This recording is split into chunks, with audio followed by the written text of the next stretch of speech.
चलिए शुरू करें। गुड मॉर्निंग, कैसे हैं सब?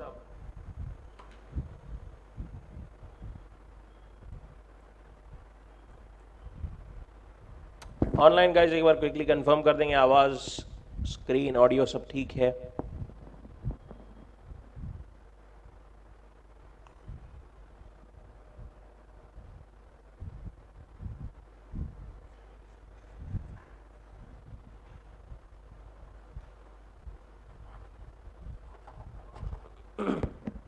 कूल। चलिए let's start with economics.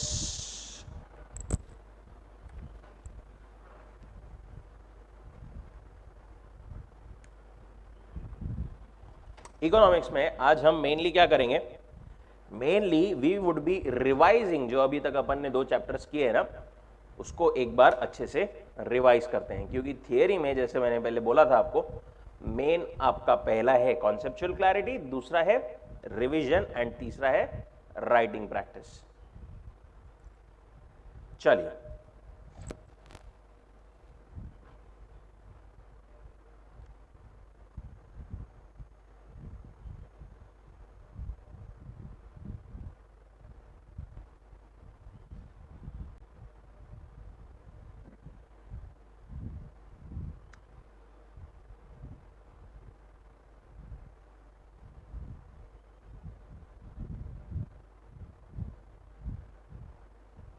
Okay, economics chapter number 1, basic concepts of economics. Basic concepts in economics हमने पढ़ा था। क्या थे बेसिक कॉन्सेप्ट्स?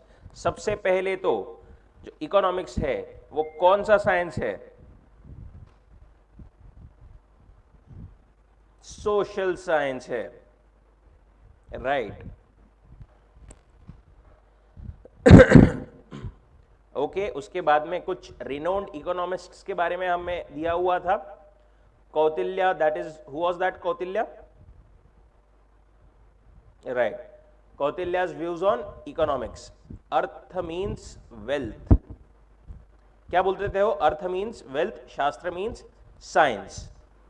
उनके जो डेफिनेशन या उनकी व्यूज थे उसमें से की पॉइंट्स क्या क्या थे हमारे? क्रूशियल रोल ऑफ स्टेट और गवर्नमेंट। स्टेट का या गवर्नमेंट का, स्टेट मतलब यहां पर गवर्नमेंट ही बोल रहे हैं, वो जो सेंट्रल एक अथॉरिटी होती है उसका एक मेन रोल होता है, क्रूशियल रोल होता है इकोनॉमिक्स में, इकोनॉमी में। Focus on creation of wealth as the means to ensure welfare of the state. Main focus on creation on wealth as the means to ensure welfare of the state. State के welfare के लिए, पूरी जनता के welfare के लिए wealth create करना was the main focus. Need for efficient administrative machinery for good governance and compilation of political ideas into अर्थशास्त्र। उसके बाद में हमें डेफिनेशंस दी हुई थी इकोनॉमिक्स की। सबसे main Adam Smith, wealth oriented definition, also regarded as father of economics. Given the wealth oriented definition of economics, क्या बोला था उन्होंने? An inquiry into the nature and causes of wealth of nations, ये उनका एक piece of work था, right. उसमें उन्होंने क्या बोला था? A science of wealth. Adam Smith defines economics as a science of wealth. Simple सादी डेफिनेशन, राइट। उसके की पॉइंट्स क्या है? Less is faire, that is यहां पर गवर्नमेंट का इंटरवेंशन ज्यादा नहीं है। वहां पर कौटिल्य के व्यूज में वहां पर मेन क्रूशियल गवर्नमेंट का इंटरवेंशन या मतलब रोल था। एडम स्मिथ जी का क्या बोलना है कि यहां पर laissez faire, that is non intervention of the government. Capital and wealth accumulation, nature's law in economics affairs and division of labour as an aspect of growth theory.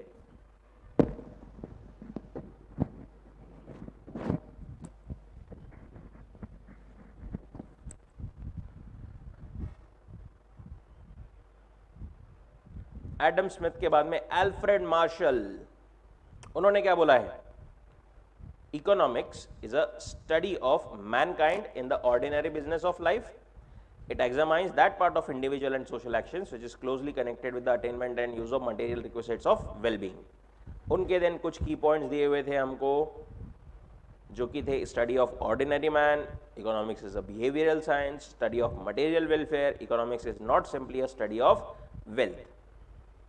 Lionel Robbins scarcity oriented definition इनकी क्या बोलती थी? Economics is a science which studies human behaviour as a relationship between ends and scarce means which have alternative uses. Economics की पूरी लड़ाई काय पे थी?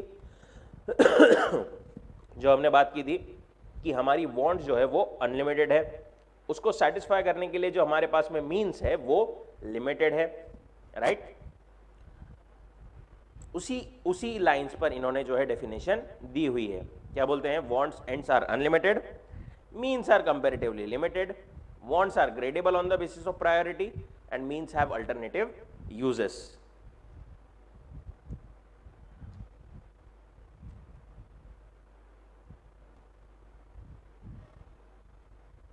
दो मेन ब्रांचेस कौन सी थी इकोनॉमिक्स की?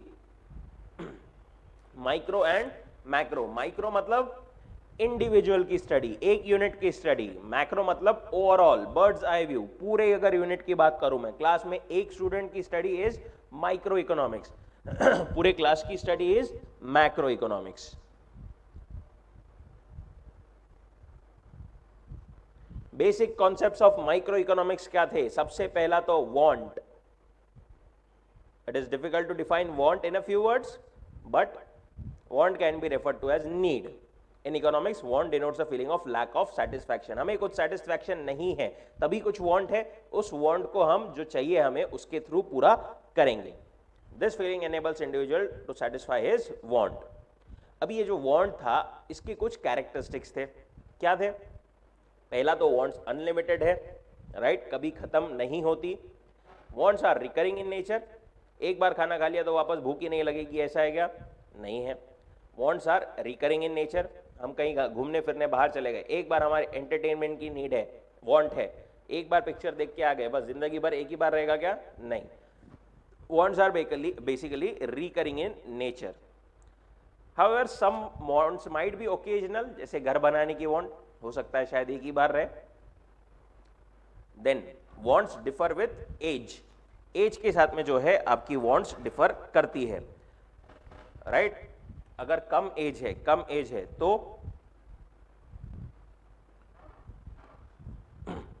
देखिए,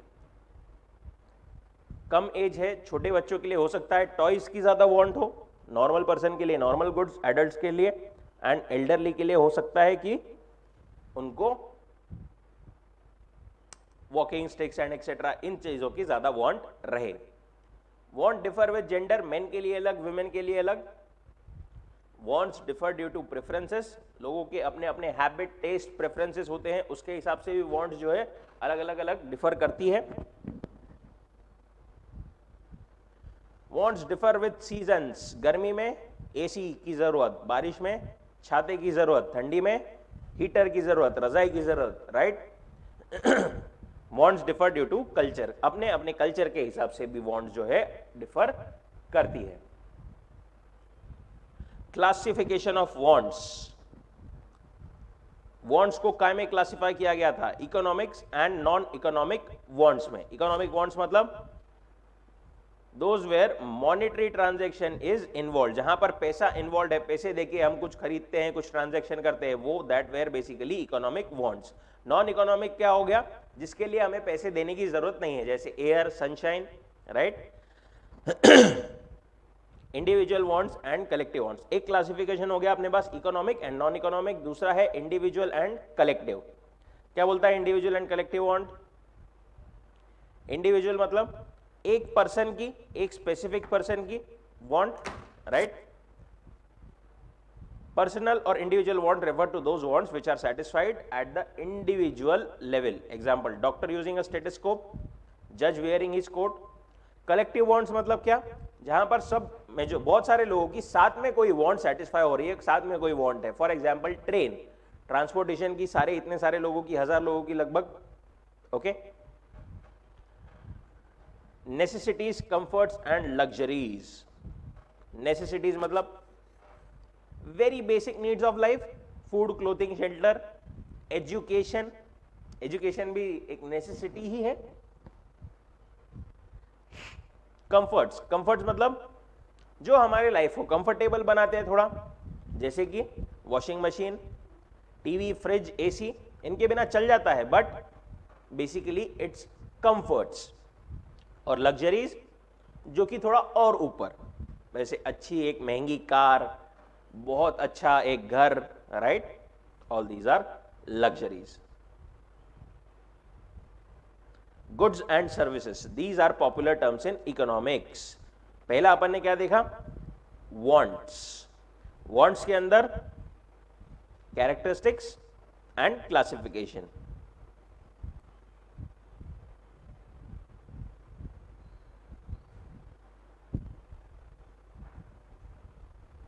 वॉन्ट्स में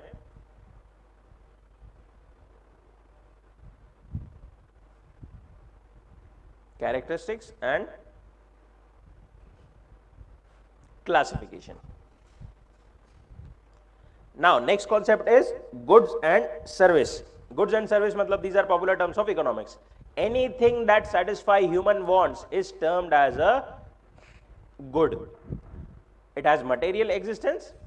Example, chalk used by teacher. कोई भी चीज जिसका material existence है, that is a good, that satisfies a human want, it is a good.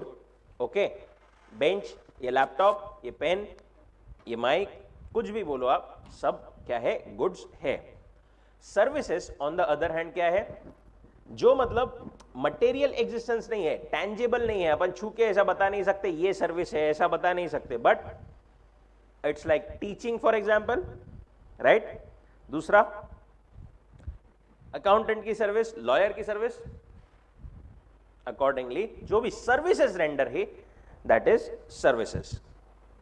हमने किसी के लिए कुछ किया है, दैट एक्ट और सर्विस, वो भी obviously for satisfaction of human wants.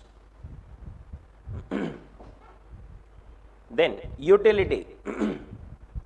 Utility मतलब क्या, capacity of the commodity to satisfy human wants or want satisfying power of a commodity is called utility.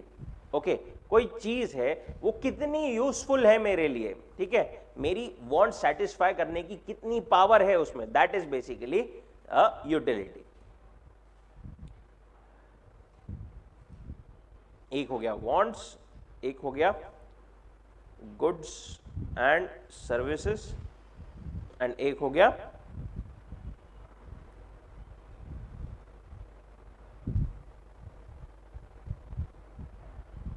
utility, and now we are on to value. ये जो हम देख रहे हैं wants, goods and service, utility, value, ये सब क्या है, माइक्रो इकोनॉमिक्स के कॉन्सेप्ट्स है। Value has two approaches, value in use and value in exchange. Value in use मतलब worth of a commodity, right, it is usefulness of a commodity. No one has to pay price for the sunshine, but its immense worth for life can never be doubted. Okay, बहुत ज्यादा useful है चीज। Okay, in economics sunshine has high value in use, it is an example of free good. पानी बोलो, right, sunshine बोलो, बहुत ज्यादा use है, इसके बिना नहीं चल पाएगा, right. It refers to the worth of a commodity. और versus value in exchange क्या है, worth of a commodity or a service expressed in terms of another commodity. Value in exchange मतलब ये मैं कितने की है चीज, right, इसके कंपैरिजन में कंपेयर टू दूसरी कमोडिटी कितने की है। When value is expressed in terms of money, it is called a price of commodity. देखिए, एक चीज की वैल्यू दूसरे चीज के अगेंस्ट बताया जाए तो that is value in exchange. अब वो दूसरे चीज के अगेंस्ट कोई चीज भी हो सकती है, अगर वो मनी के अगेंस्ट बताया जाए ये चीज कितने रुपए की है, तो वो क्या हो जाएगा, price of the commodity. A good which commands a price is termed as an economic good. Economic, non economic देखा था अपन ने, एग्जाम्पल टीवी, कार, एक्सेट्रा। अब देखो, जो चीज की हाई यूज वैल्यू है, सॉरी हाई यूज है, उसकी वैल्यू जनरली हाई होना चाहिए, जिसका यूज कम है उसका वैल्यू जनरली कम होना चाहिए, जनरली स्पीकिंग, बट ऐसा हर बार नहीं होता।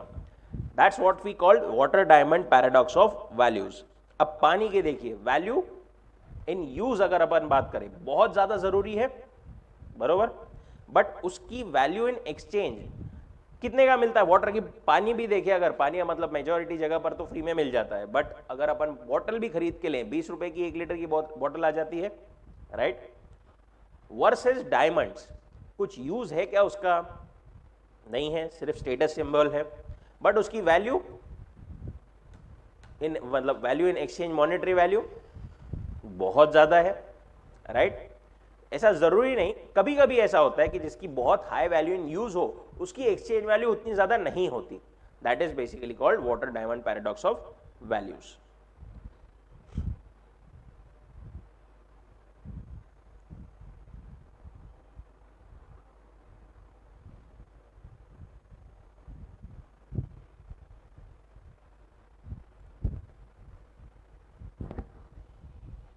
Okay, wealth refers to anything which has market value and can be exchange for money. दो चीजें वेल्थ में क्या था? Anything which has market value and can be exchange for money.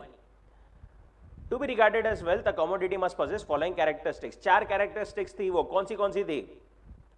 Utility, scarcity, transferability and externality. Utility मतलब कुछ तो utility होना चाहिए उसका, कुछ वांट सेटिस्फाइंग पावर होनी चाहिए। स्कैरसिटी, वेल्थ मतलब ऐसा नहीं कि अड़म धड़म कुछ भी जितनी चाहे उतनी अवेलेबल है, कुछ तो स्कैरसिटी होना चाहिए। ट्रांसफरेबिलिटी, एक पर्सन से दूसरे पर्सन को ट्रांसफरेबल होना चाहिए, वो तभी वो वेल्थ कहलाई जा सकती है। एंड एक्सटर्नलिटी, वो अपने बॉडी के एक्सटर्नल होना चाहिए। मेरी किडनी, मेरा हार्ट, ये मेरी वेल्थ है, ऐसा नहीं बोल सकते अपन।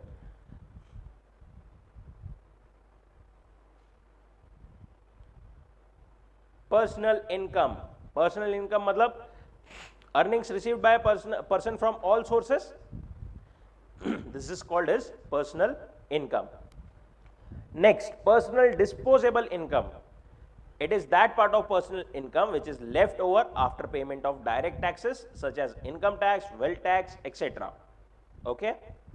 Personal disposable income में सिर्फ क्या है? अगर अपन कोई भी मतलब पर्सनल इनकम इस पूरा अमाउंट, ठीक है, ग्रॉस अमाउंट, उसमें से अगर टैक्स माइनस कर दे, जो भी अपने को टैक्सेस पे करने हैं, तो that leaves us with personal disposable income.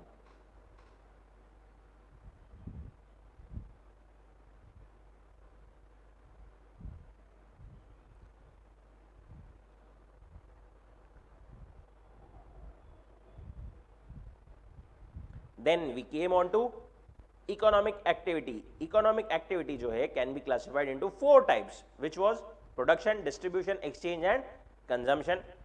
पहले प्रोडक्शन की हमने बात की थी, तो प्रोडक्शन क्या है? मतलब प्रोडक्शन क्या है? Creation of utility. कोई भी चीज में यूटिलिटी डालना इज बेसिकली प्रोडक्शन। देखिए, प्रोडक्शन मतलब इन जनरल सेंस क्या है? कोई भी एक चीज है, उसका अपन फॉर्म चेंज करके कुछ यूटिलिटी ऐड कर रहे हैं, so as to make it consumable for people, right. जैसे फॉर एग्जांपल लकड़ी है, उसका फॉर्म चेंज करके या कुछ उसको बना के एक चेयर बना रहे, टेबल बना रहे, to satisfy the wants of people. अब ये जो हम प्रोडक्शन करते हैं, इसके लिए कुछ फैक्टर्स लगते हैं प्रोडक्शन के, कुछ चीजें, कुछ इनपुट्स लगती है। क्या क्या है वो? Land, labour, capital and entrepreneur. Land मतलब क्या था? फ्री गिफ्ट जो नेचर का अवेलेबल है, उसमें not only the surface of the earth, but any natural resources that is available on, above, below the surface of the earth is called land. Example, minerals, soil, etc., air, sunshine, wind, all these are land. Labour मतलब human effort जो हम डालते हैं उस पर, right, काम करते हैं फैक्ट्री में वर्कर्स वगैरह, बेसिकली कोई भी ह्यूमन एफर्ट जो है that is labour. Any physical or mental effort is a labour. Capital is a produced means of further production. It is a man-made factor of production which earns reward in the form of interest. Machinery, technology, factory की building, पूरा हमारा capital infrastructure बोलूं मैं, right. Entrepreneur कौन? जो ये पूरा organise करता है तीनों चीजों को, ओके जो मतलब एक्चुअली चलाता है, प्रोडक्शन के पूरे प्रोसेस को ड्राइव करता है, अच्छा, ये चारों जो रिसोर्सेस है इनको इनके मतलब इनपुट दे रहे हैं ये लोग, तो इसके अगेंस्ट कुछ ना कुछ मिलेगा ना। क्या मिलेगा? लैंड को मिलेगा रेंट, वेजेस को सॉरी लेबर को वेजेस, कैपिटल को इंटरेस्ट एंड एंटरप्रेन्योर को profit. Similarly we saw distribution, exchange and consumption. Distribution क्या था? Division of factor rewards among different segments of the society. ये जो फैक्टर है इसके जो रिवॉर्ड्स है वो उसका distribution among different sections of society. अब गुड्स प्रोड्यूस हो गए तो ऑब्वियसली खुद के लिए तो प्रोड्यूस किए नहीं, एक्सचेंज करेंगे कोई ना कोई, बरोबर, कोई कुछ बेचेगा, कोई कुछ खरीदेगा। It is give and take between various units in the economy. Exchange refers to sale and purchase of goods and services. In economics, exchange is necessarily a monetary transaction.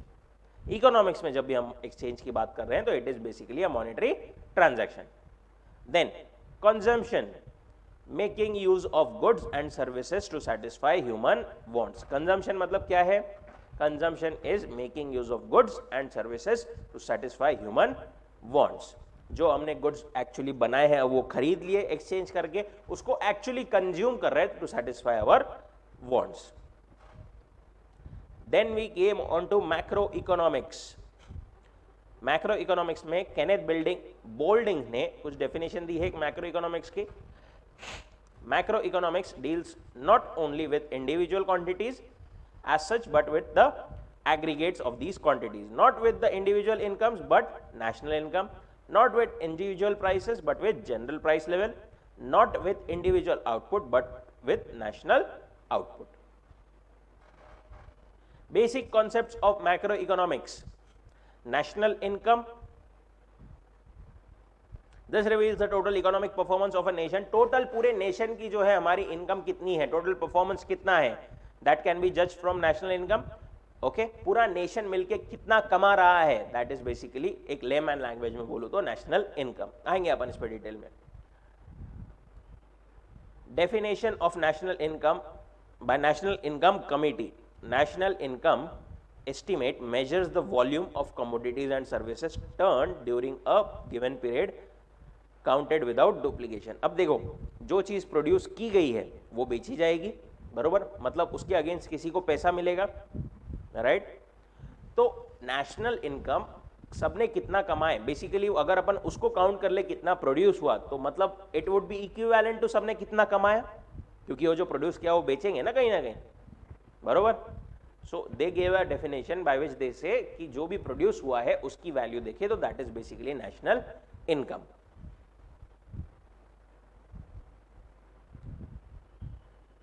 Saving,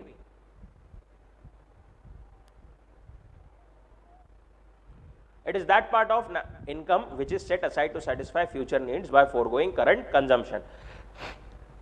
Savings क्या थी?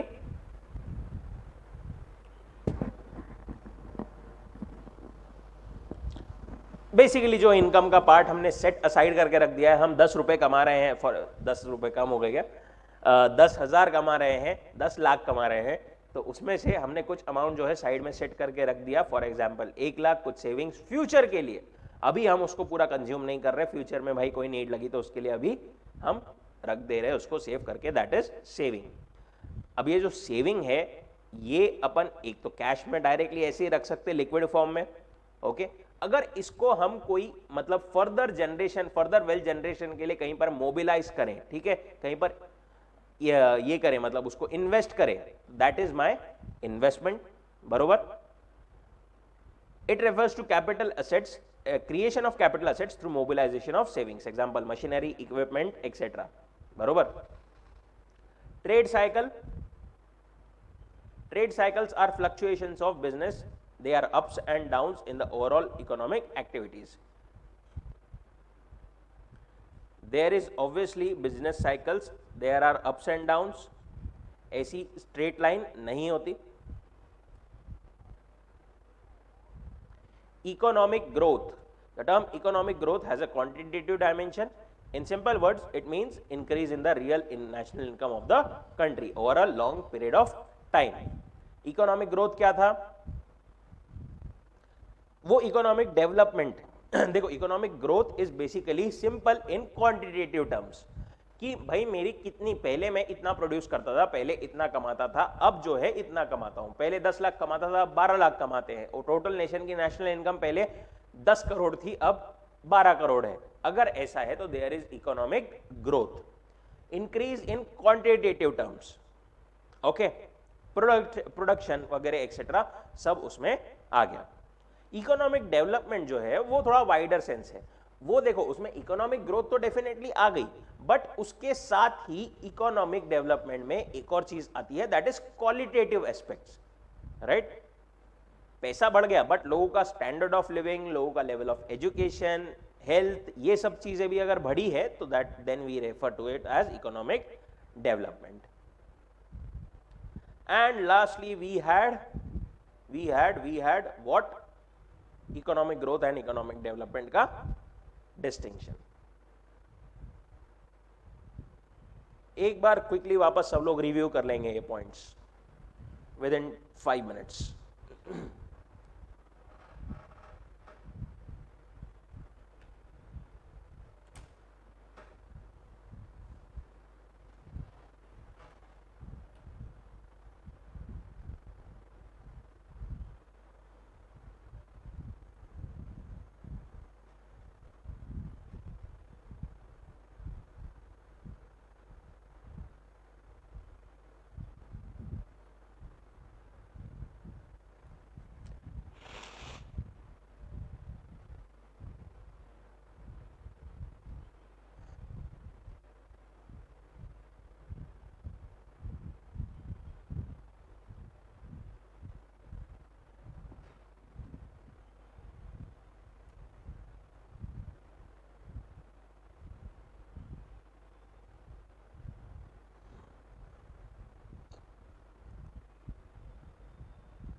Let me know if there's any doubt, online guys also.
Okay एक बार quickly नहीं क्या, हम last एक ये लिखेंगे एक बार कॉपी पेन निकालेंगे सब, online guys also.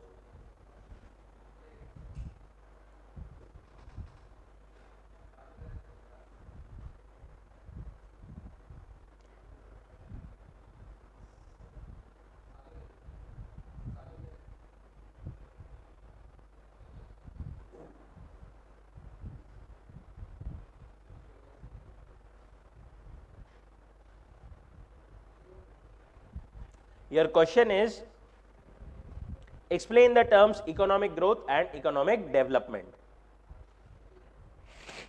Explain the terms economic growth and economic development.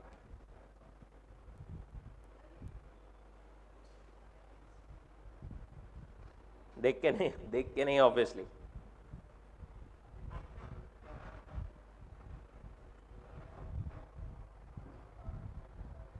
जितना जैसा आ रहा है जो है लिखिए.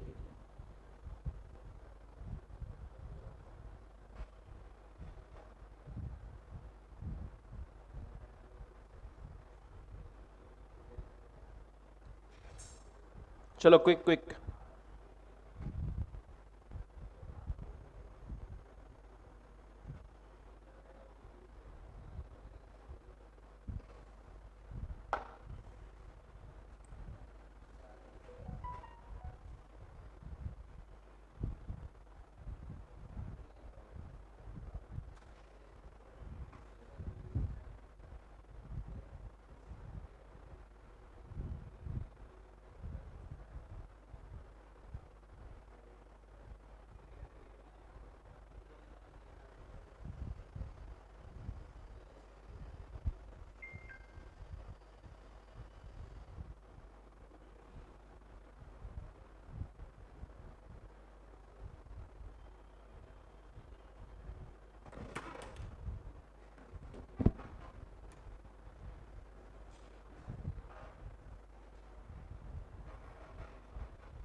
Economic growth and economic development.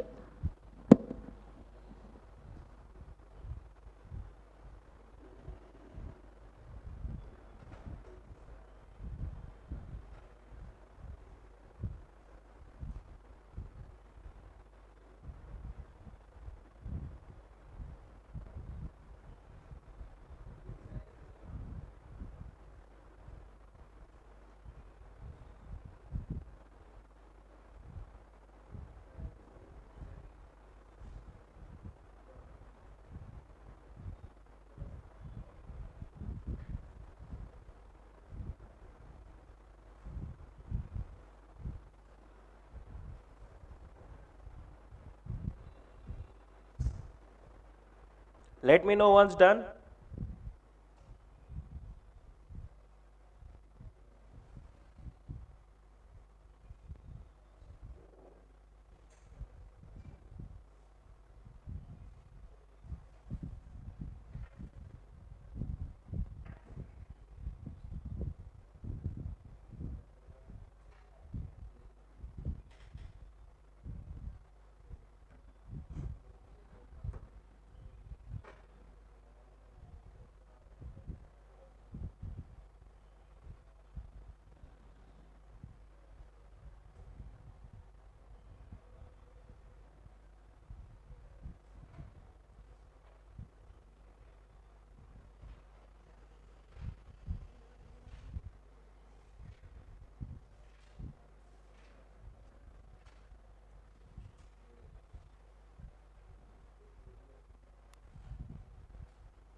Okay.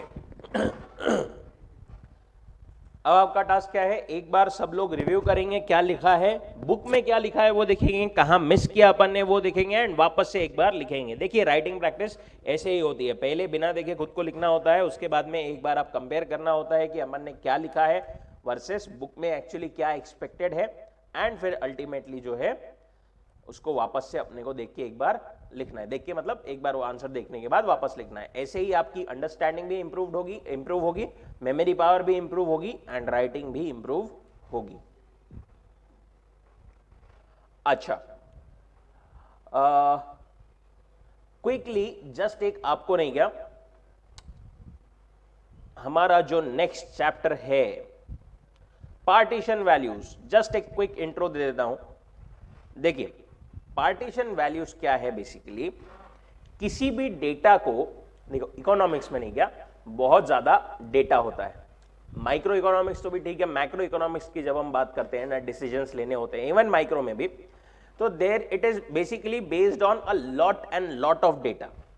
Okay, अपने को यहां पर अभी मतलब समझ में भी नहीं आता, इतना सारा ह्यूमंगस डेटा रह सकता है उसमें, जिसके बेसिस पर डिसीजन लेने होते हैं। अब वो डिसीजन लेने के लिए वो डेटा को प्रॉपरली एनालाइज करना बहुत जरूरी है। वो जो प्रॉपर एनालिसिस होता है, it's using various statistical and mathematical tools, और भी बहुत सारी मेथड्स होती है उसमें, but statistical and mathematical tools नहीं क्या, बहुत यूजफुल होते हैं डेटा को अरेंज करने में, एनालाइज करने के लिए। ओके, उसी स्टैटिस्टिकल टूल में अगर हम एक बात करें तो they are partition values. Okay, क्या है सर पार्टीशन वैल्यूज? देखो सबसे पहले पार्टीशन मतलब क्या?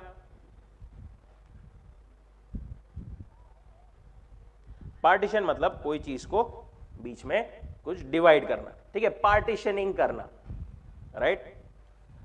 वैल्यूज मतलब कुछ तो एक value, partitioning value, for example मतलब पार्टीशन हमको करना है इस वैल्यू में, फॉर एग्जाम्पल वैल्यू है 3, मतलब 3 पार्टीशन जो है करना है। अगर हम बात करें 4, तो हमको 4 पार्टीशन करना है, राइट। तो these are basically your partition values. Data को हमें कितने इसमें पार्टीशन करना है। अब इसके लिए नहीं क्या, 3 टाइप्स ऑफ डेटा हमारे पास में एग्जांपल हमारे इसमें दिए गए हैं, individual, discrete and continuous, right. ये डेटा क्या है, इसके डिटेल्स क्या है, पार्टीशन वैल्यूज क्या है? पार्टीशन वैल्यूज बेसिकली जो हमारे पास में है, they are quartile, percentile and decile. Quartile मतलब सिंपली 4, डेसाइल मतलब 10 एंड परसेंटाइल मींस 100। ओके, अब ये क्या है, कैसे होता है, क्या होता है, वो सब हम देखेंगे, कवर करेंगे नेक्स्ट लेक्चर में। Okay, and we will also cover second chapter की एक्सरसाइज। ओके, सब लोग दोनों चीजें करके आएंगे, सारी पूरी, मतलब एक तो एक्सरसाइज करके आएंगे एंड प्लस जो पार्टीशन वैल्यूज है उसका शुरुआत के 2 पेजेस, एटलीस्ट 2 पेजेस जो है वो पढ़ के आएंगे। ओके, चलिए, थैंक यू सो मच।